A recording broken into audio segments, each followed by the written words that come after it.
want to thank Amanda and the whole crew here at this wonderful coffee shop. And I also want to thank Vika and Mary, as well as the senior senator from the state of Maryland, Barbara Mikulski.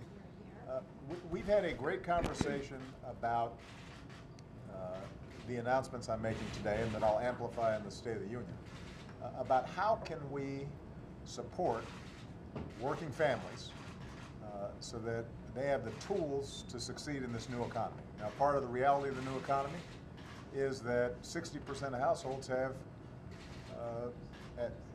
two people working. And if they've got kids or they've got an ailing parent, juggling both doing right by their families and making a living can be tough. Now, one of the biggest problems that we have is that there are 43 million Americans who don't get paid sick leave, which, when you think about it, it's a pretty astonishing statistic.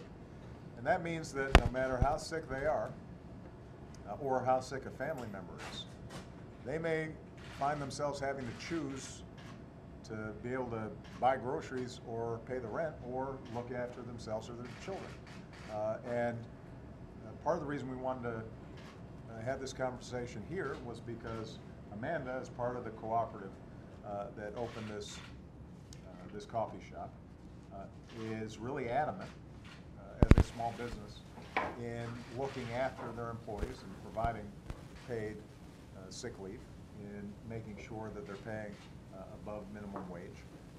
And what Amanda's found, and we've heard this from a lot of employers, is that when they make that investment in their employees, it pays dividends because the employees are more productive, there's lower turnover, there's greater productivity, and in fact, both large and small companies, it turns out, end up being more profitable over the long term because typically any organization, and certainly a business, is only going to be as good as its people. We had a chance to hear from Mary, who's a school nurse as well as a small business woman, and Mary made the point that even now she finds herself in a situation where during flu season, you've got a kid who is at school, has a bad flu, she needs to call the parent to try to get them to pick up their kid, and the parent can't do it because they risk losing their job or losing a big chunk of their paycheck. And that obviously puts everybody else's kids at risk because you've got a sick child who can infect others. Vika talked about at a time in her life when she was basically a consultant, having small children and trying to juggle looking after them. And each time that she had to take a day off, that might cost her $150, which when you're a young family getting started, that's going to have an impact on whether or not you can save to ultimately buy a home or start putting away savings for a college education. So this is an issue that spans geography, spans demographics, working families, middle class, folks all across the country are concerned about it, and the good news is we really can do something about it. So today I'm going to be announcing our support and advocacy on behalf of a national 7-6-day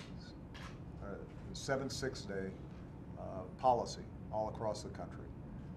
And we're going to go beat the drum across cities and states to encourage not only that these laws are adopted nationally, but also that employers start adopting these policies as well.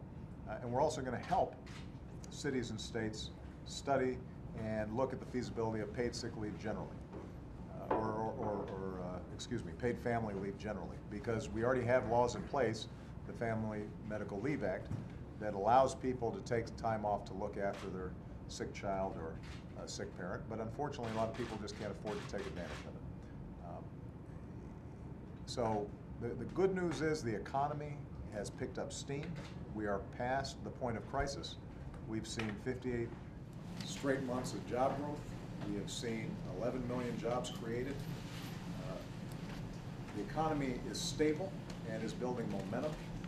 Now we have to make sure that that economy is benefiting everybody.